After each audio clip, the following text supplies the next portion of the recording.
Depuis quelque temps, mon message est centré sur la communion que l'Église, que chaque chrétien doit avoir avec Dieu, que ce soit dans ce thème, la fuite d'Élie. Il a fui la présence de Dieu et Dieu ramène cet homme dans sa communion.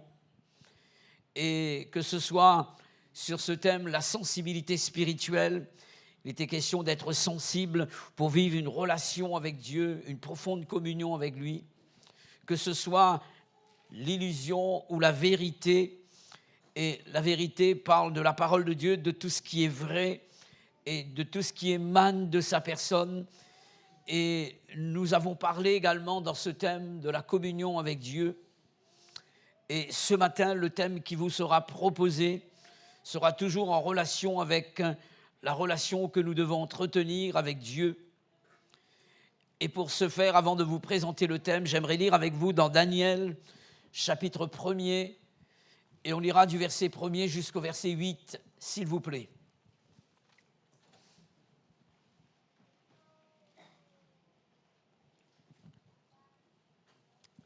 Voici ce que la Bible dit. La 3e année du règne de Joachim, roi de Juda, Nebuchadnezzar, roi de Babylone, marcha contre Jérusalem et la siégea. Le Seigneur livra entre ses mains Joachim, roi de Juda, et une partie des ustensiles de la maison de Dieu. Nebuchadnezzar emporta les ustensiles au pays de Shinéar dans la maison de son Dieu. Il les mit dans la maison du trésor de son Dieu. Le roi donna l'ordre à Ashpenaz, chef de ses eunuques, d'amener quelques-uns des enfants d'Israël de race royale et de famille noble, de jeunes garçons sans défaut corporel, belles de figure, doués de sagesse, d'intelligence et d'instruction, capables de servir dans le palais du roi et à qui l'on enseignerait les lettres et la langue des Chaldéens. Le roi leur assiégea pour chaque jour une portion des mets de sa table et du vin dont ils buvaient, voulant les élever pendant 3 années, au bout desquelles ils seraient au service du roi.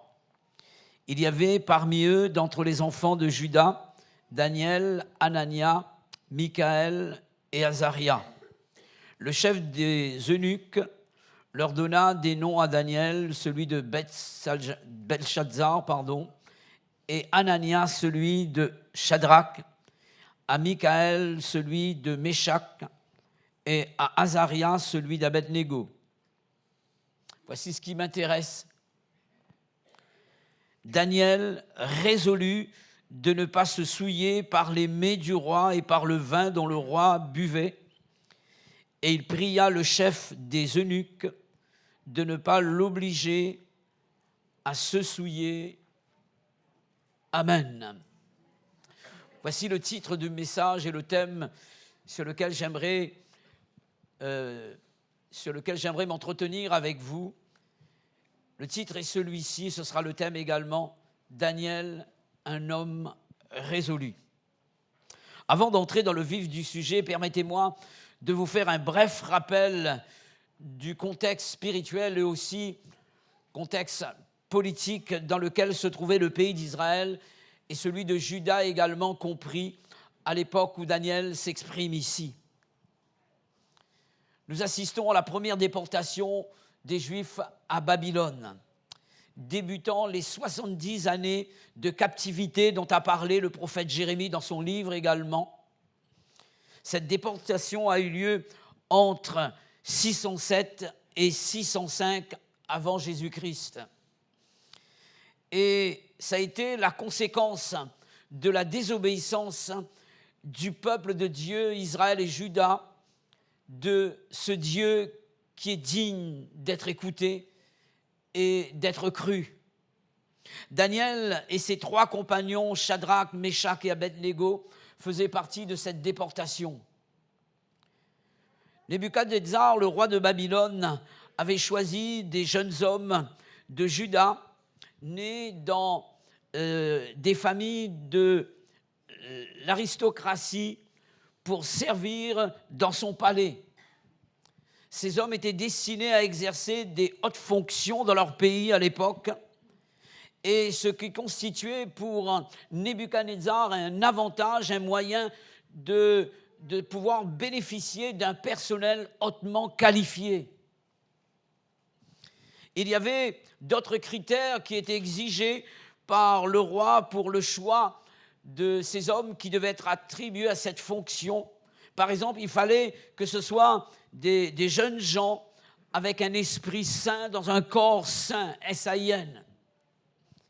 Dans la version Le Semeur, au verset 4, il est dit ceci, que ces personnes devaient avoir une belle apparence, sans défaut physique et douées d'intelligence. Daniel et ses compagnons remplissaient ces critères-là.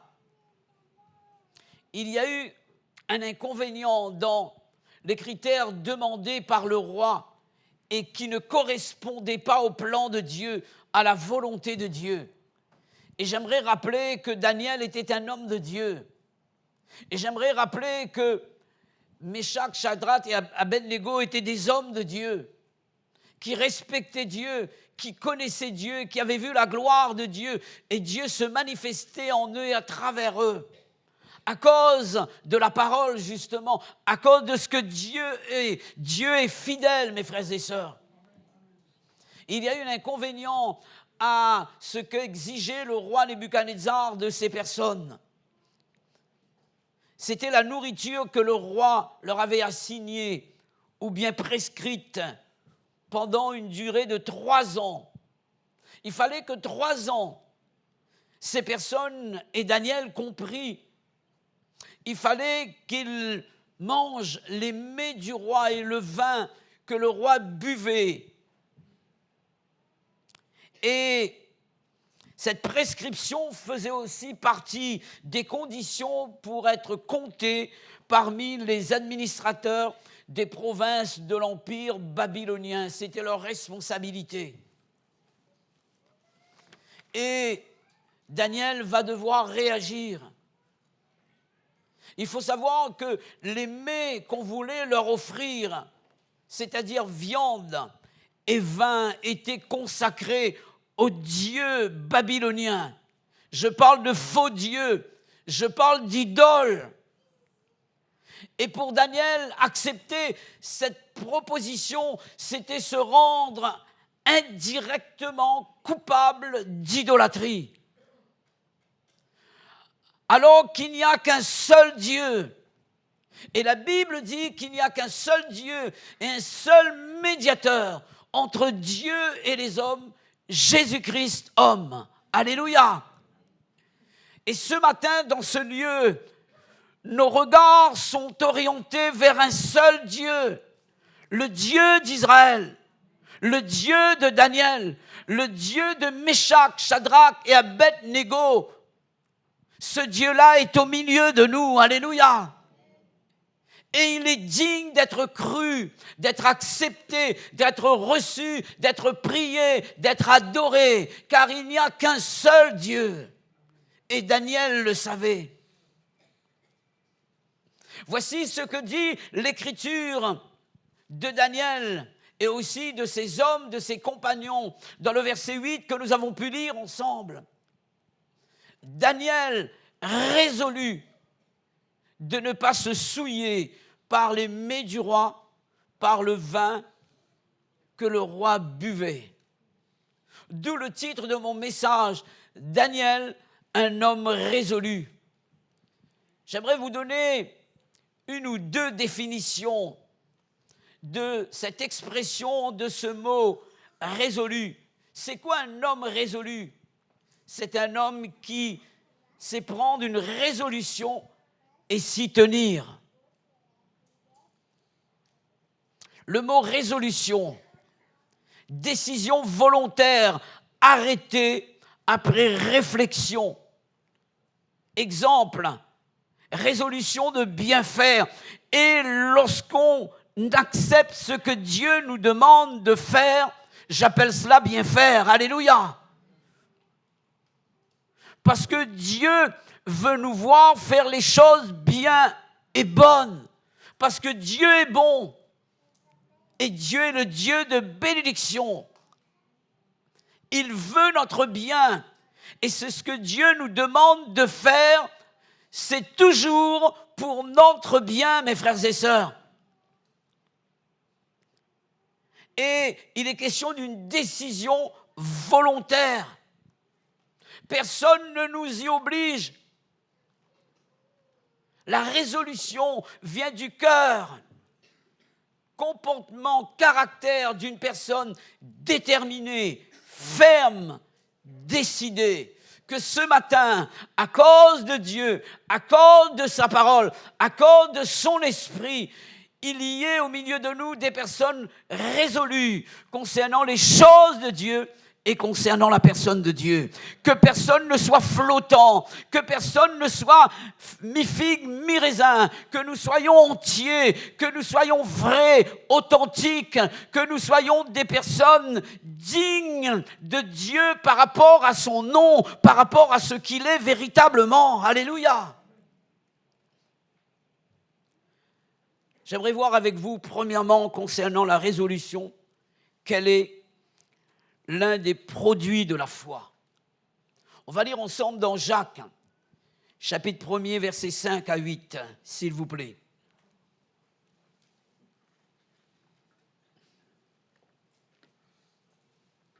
Jacques, chapitre 1er, versets 5 à 8.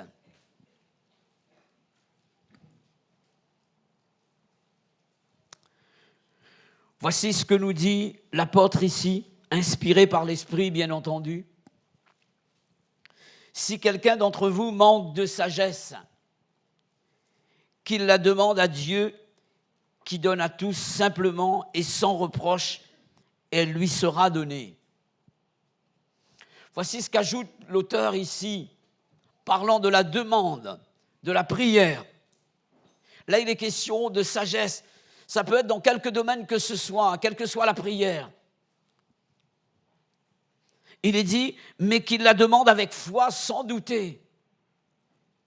La prière de la foi dans notre relation avec Dieu.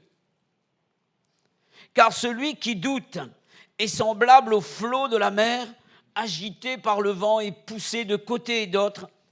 Et voici ce qui est dit pour un homme qui doute, pour un homme qui n'a pas la foi. Qu'un tel homme ne s'imagine pas qu'il recevra quelque chose du Seigneur. Pourquoi ? Parce que c'est un homme irrésolu. Un homme qui n'a pas la foi, qui doute, c'est un homme irrésolu. C'est ce que la Bible dit, inconstant dans toutes ses voies. Si celui qui doute est un homme irrésolu, par déduction et d'une manière logique, celui qui croit en Dieu, en sa parole, celui qui croit dans le nom de Jésus, celui qui croit dans l'œuvre salvatrice que Jésus a accomplie pour chacun d'entre nous à la croix du Golgotha, est une personne résolue. Amen. Monsieur de la Palisse n'aurait pas dit mieux. Celui qui croit en Dieu est une personne résolue. Et c'était le cas de Daniel. Dieu lui avait parlé. Il avait reçu une parole de Dieu au sujet des mets sacrifiés aux idoles. Chose contraire à la volonté de Dieu. Personne n'aurait pu lui faire changer d'avis, pas même le roi. Pas même le roi. Daniel était résolu. Daniel était résolu. Quels sont ceux qui, au milieu de nous, ont reçu une promesse de Dieu? Quels sont ceux à qui Dieu a parlé, Dieu a déposé une parole dans le cœur? Qu'en est-il de la foi placée dans cette parole? Et je m'adresse à chacun, à celui qui a reçu de la part de Dieu une parole. Qu'en est-il de la foi, de la confiance que tu dois placer en lui? Il est question de personnes résolues. Personne, lorsque Dieu nous a parlé, ne peut nous faire douter de ce que Dieu a dit. Quoi qu'il advienne, qu'il pleuve ou qu'il vente, que les choses autour de nous nous montrent le contraire. Les circonstances s'opposent à ce que Dieu a dit. Parce que Dieu a dit, nous croyons et nous sommes résolus dans notre cœur, déterminés de voir la volonté de Dieu s'accomplir. Dieu parle à quelqu'un dans ce lieu. Dieu parle à quelqu'un par rapport à sa parole, par rapport à sa promesse. Peut-on douter de la parole de Dieu? C'est par elle que tout a été créé. Dieu dit quelque chose et la chose arrive. Il ordonne et elle existe. Tout a été fait par elle et tout est fait par elle et pour elle. Alléluia. Et rien de ce qui a été fait n'a été fait sans elle. Et Dieu soutient toutes choses par sa parole puissante. Alléluia. Alors pourrions-nous douter de la parole de Dieu? Pourrions-nous nous opposer à la parole de Dieu? Que ce matin, au milieu de nous, des cœurs s'inclinent devant l'autorité de la parole et que nous puissions être résolus par rapport à ce que la Bible dit, que personne ne puisse nous faire détourner du plan de Dieu. Deuxième point que j'aimerais développer avec vous. Quand on croit, je parle de la foi en Dieu, on est prêt à obéir quoi qu'il advienne. À n'importe quel prix. Il s'agit ici de transformer ces bonnes résolutions en plan d'action. Alléluia. Il y a des personnes qui parfois, en fin d'année, en début d'année, deviennent des personnes résolues entre guillemets. Ah, cette année, j'aimerais être un bon père de famille pour mes enfants. J'aimerais ne plus toucher à un verre d'alcool ou bien à une petite cigarette pour ceux qui sont du monde. J'aimerais être un bon époux et de temps en temps faire la cuisine, même si je n'arrive pas à faire la cuisine, je fais un effort. Je parle pour moi.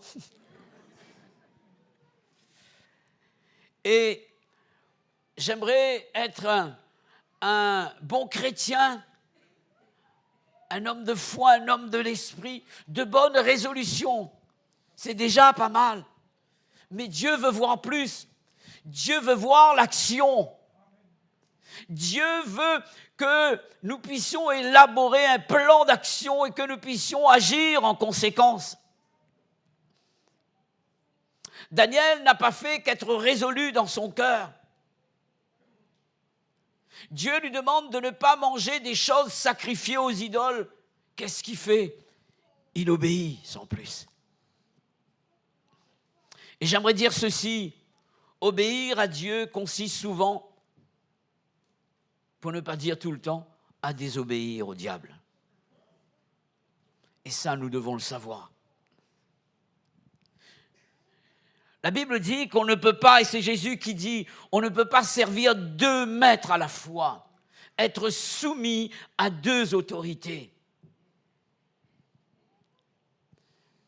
En tant que chrétiens, nous n'avons qu'un seul maître. Alléluia. C'est lui le Seigneur. C'est Jésus le maître. Et il n'y en a pas d'autre. Nous étions sous, malheureusement, la domination d'un autre maître. Mais j'aimerais dire ceci, à cause de la croix, le bâton a changé de bout. Alléluia. Les choses ont changé.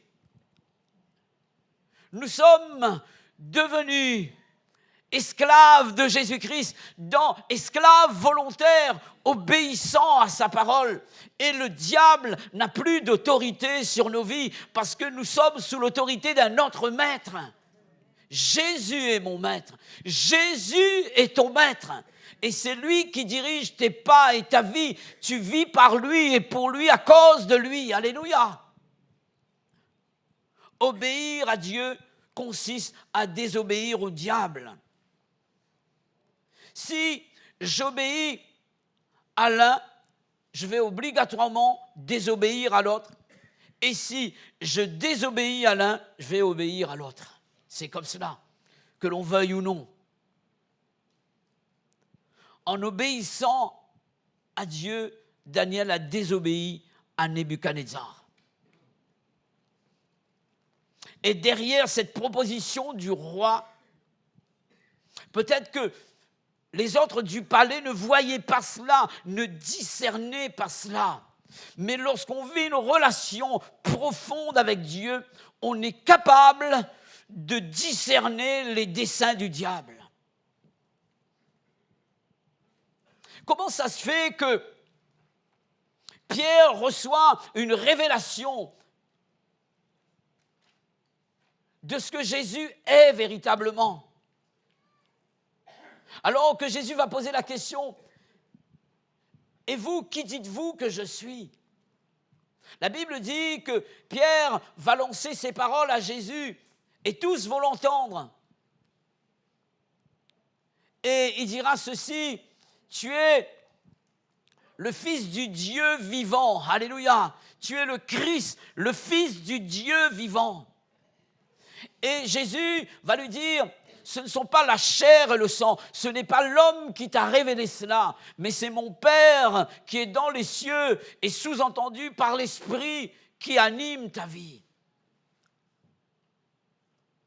Il est au plus haut niveau spirituel, il reçoit la révélation de Christ, les choses cachées que les autres ne reçoivent pas. Et là, juste après, il y a comme une intervention de l'ennemi. Jésus va parler de sa mort à la croix, il doit souffrir pour l'humanité. Et il va dire, « Seigneur, cela ne t'arrivera pas. Cela ne t'arrivera pas. » Et Jésus va discerner que derrière les sentiments de Pierre, il y avait une œuvre diabolique qui est en train de le pousser à s'opposer à la mort de la croix. Et là, il dit, et il discerne, il ne s'adresse pas à Pierre, il s'adresse à l'ennemi derrière Pierre. « Arrière de moi, Satan, tu mets en scandale, car tes pensées ne sont pas les pensées de Dieu, mais les pensées de l'homme. Les pensées de l'homme qui ne sont pas inspirées de Dieu ne viennent pas de Dieu. » Ça vient d'où alors? Nous avons besoin du discernement. Et ici, Daniel avait discerné cela. Il aurait pu se dire, mais je suis loin du peuple de Dieu à Babylone. Je suis loin de ma famille chrétienne, entre guillemets. Loin du pasteur. Un petit morceau de viande, ça ne fait pas du mal. Les mets du roi. Là, il n'est pas question de la table de Clermont, là. Il n'est pas question de sardines en boîte. Là, il est question des mets du roi. Et vous comprenez, ça devait être alléchant, une proposition alléchante. Et souvent, c'est comme cela. L'adversaire place devant nous des plats alléchants, des mets alléchants. Et combien de chrétiens succombent à la tentation? Combien de chrétiens tombent dans des pièges parce qu'ils n'ont pas le discernement et ils n'arrivent pas à dire non au diable? Ce matin, Dieu t'appelle à te fortifier en Jésus afin que tu puisses dire non lorsqu'il faut dire non.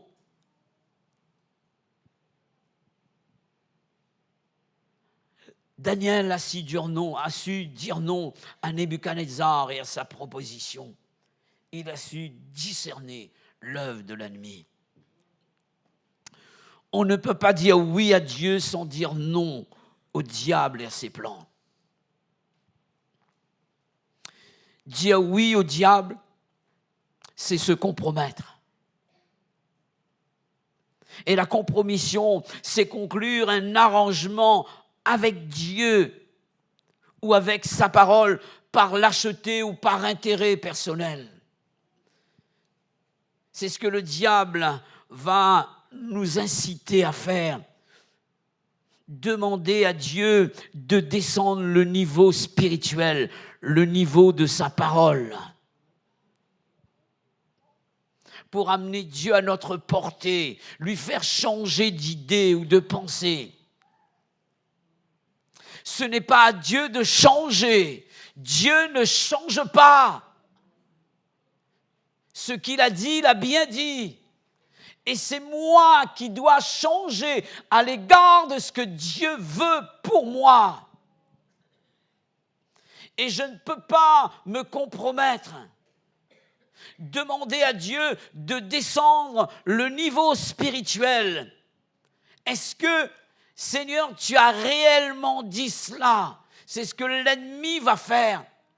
Est-ce que tu as bien dit, en tant que chrétien, que je ne dois pas me mettre sous un joug étranger avec les infidèles? Est-ce que tu as... Peut-être que c'était pour les gens du temps de Paul et maintenant on vit dans une époque moderne. Et Seigneur, je dois m'adapter par rapport au contexte. Non, tu dois t'adapter par rapport à la parole de Dieu. Alléluia.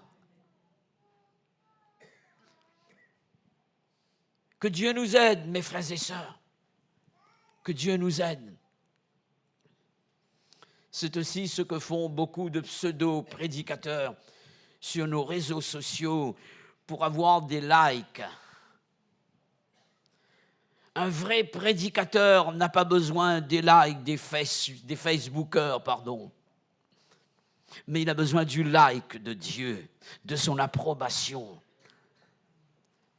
Il a besoin de plaire à Dieu, d'annoncer ce que la Bible dit et non pas ce que les gens ont envie d'entendre. Et c'est cela qui va permettre aux gens d'entrer au ciel. Alléluia, lorsqu'on prêche la vérité.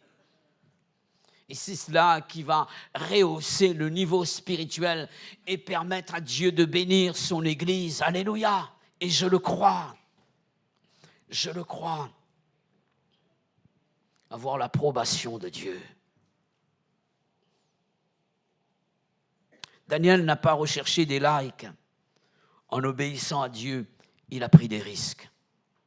Et parfois, on prend des risques en obéissant à Dieu. Beaucoup préfèrent désobéir à Dieu pour ne pas prendre des risques. Daniel s'est mis dans une certaine situation que j'appellerais de danger, entre guillemets, le fait d'avoir obéi à Dieu. Voici le danger qu'encourait Daniel. On va lire au verset 10, s'il vous plaît.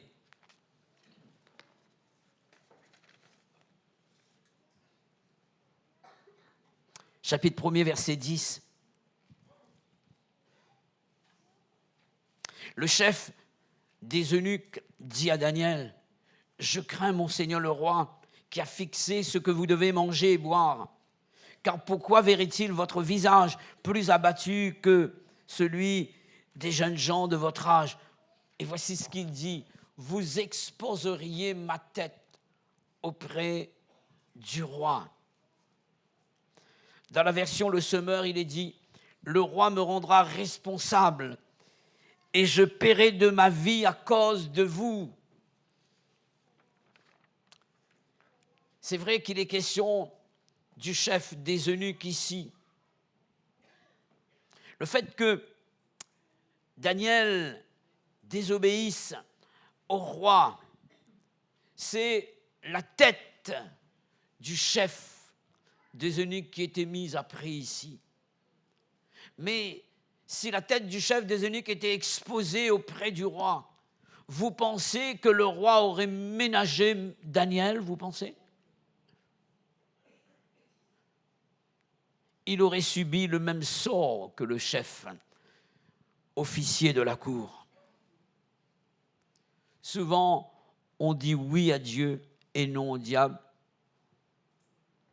sans penser que ça va rien nous coûter. On dit oui à Dieu et on pense que les choses vont peut-être se dérouler comme sur un tapis rouge avec des fleurs. La Bible dit ceci, ceux qui veulent vivre pieusement en Jésus-Christ seront persécutés. Seront persécutés. Ceux qui vivent dans les ténèbres ne nous aimeront pas. Parce que notre vie est lumière et leur ténèbre est révélée. Tu arrives dans un endroit où les gens sont en train de critiquer, de mal parler, de dire du mal. Et toi, tu es là. Tu es en train de dire du bien des personnes. Tu déranges. Tu déranges. Mais si tu veux être ami de ces personnes, tombe dans leur piège. Dis du mal de ces personnes. Non. Je préfère obéir à Dieu. Alléluia. Il vaut mieux être ami de Dieu et être ennemi des hommes qu'être ami des hommes et être ennemi de Dieu. Que Dieu nous donne de comprendre sa parole. Je pense justement à Shadrach, à Méshach et à Abed-Négo qui ne se sont pas prosternés devant la statue d'or représentant à l'époque le roi Nebuchadnezzar lui-même. Ils ont subi la fournaise. Mais j'aimerais vous dire une chose, c'est que Dieu a toujours le dernier mot. Amen. Dieu a toujours le dernier mot. Il veille sur ses serviteurs. Il y a de ceux qui peut-être passent près de la fournaise en ce moment. Mais j'aimerais vous dire que dans cette fournaise, là où se trouve le lion, là où était Daniel, les lions, il y avait les trois personnes. La Bible parle d'un quatrième homme qui était là.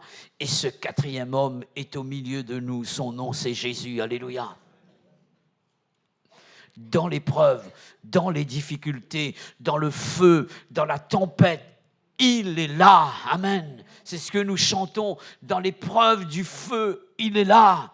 Parce que nous sommes obéissants à sa parole. Il est avec nous. Alléluia. Il est avec nous.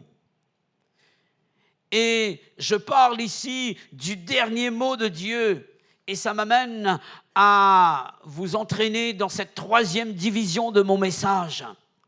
Dieu approuve toujours son serviteur. Alléluia. Celui qui est résolu et qui obéit. Cela confirme ce qui est écrit dans Proverbes chapitre 16, verset 7. Quand l'Éternel approuve les voies d'un homme, il dispose favorablement à son égard même ses ennemis. Alléluia.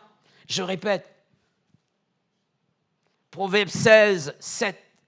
Quand l'Éternel approuve les voies d'un homme, parce que cette personne marche dans les voies de Dieu, il dispose favorablement à son égard même ses ennemis. Ça a été aussi l'expérience de Daniel.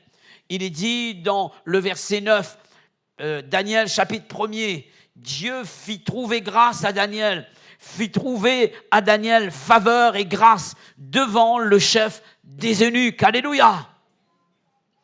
Et voici la proposition que fera Daniel à l'intendant du chef des eunuques, qui est aussi le maître de cérémonie. J'aimerais lire avec vous du verset 11 au verset 16. Voici la proposition que Daniel va faire aux responsables ici. Et le cœur de cet homme va s'incliner devant l'autorité de Dieu, accorde l'autorité de l'obéissance à la parole, l'autorité de la foi. Alléluia. On lit ensemble si vous voulez bien. Versets 11 à 16. Alors Daniel dit à l'intendant, à qui le chef des eunuques avait remis la surveillance de Daniel, de Hanania, de Michaël, de Azaria, éprouve tes serviteurs pendant 10 jours et qu'on nous donne des légumes à manger et de l'eau à boire. Tu regarderas ensuite notre visage et celui des jeunes gens qui mangent les mets du roi et tu agiras avec tes serviteurs d'après ce que tu auras vu. Il leur accorda ce qu'ils demandaient, il les éprouva pendant 10 jours. Au bout de 10 jours, ils avaient meilleur visage et plus d'embonpoint que tous les jeunes gens qui mangeaient les mets du roi. L'intendant emportait les mets et le vin qui leur étaient destinés et il leur donnait des légumes. L'intendant aurait pu dire, c'est moi qui commande, je viens de l'autorité du roi, donc 3 hommes comme vous ne peuvent pas me faire changer d'avis. Qui c'est qui a agi là? Vous pensez que ça vient tout simplement du cœur de l'intendant? Pas du tout. Ça, c'est la main de Dieu. la grâce de Dieu, la faveur de Dieu, la protection de Dieu sur la vie d'un homme qui obéit à sa parole et qui sait dire non au diable. Alléluia. C'est la main de Dieu, sa protection, sa souveraineté. Alléluia. Que Dieu nous aide, mes frères et sœurs, à obéir à sa parole. Lorsque Dieu trouve au milieu de son peuple des hommes et des femmes résolus, déterminés et prêts à lui obéir, il incline le cœur de leurs ennemis en leur faveur. Alléluia. Je pense aux Égyptiens qui étaient le peuple ennemi d'Israël. La Bible dit qu'avant de sortir de l'esclavage de l'Égypte, il est dit ceci dans Exode chapitre 11 verset 2. L'Éternel fit trouver grâce au peuple d'Israël aux yeux des Égyptiens. Et ils vont donner des cadeaux aux Israélites qui vont sortir vainqueurs à cause de l'obéissance à la parole de Dieu. Alléluia. Ça, c'est la grâce de Dieu. Je termine mon message sur ce dernier point, et ce sera ma conclusion. Les succès de la résolution. Voici ce que nous lisons dans Job, chapitre 22, verset 28, à ce sujet. À tes résolutions répondra le succès, sur tes sentiers brillera la lumière. Alléluia. C'est ce que Daniel et ses compagnons ont vécu. Et je lis avec vous. Versets 17 à 20.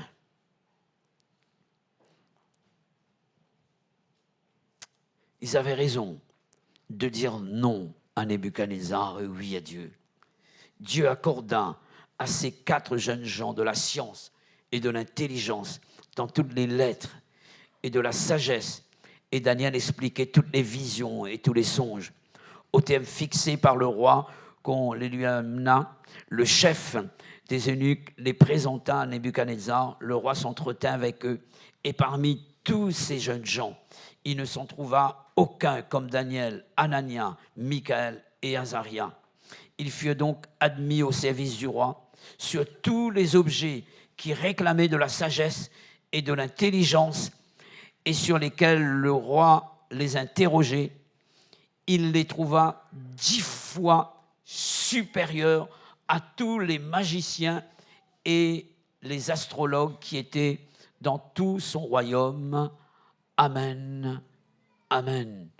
On parle des succès de la résolution. Alléluia.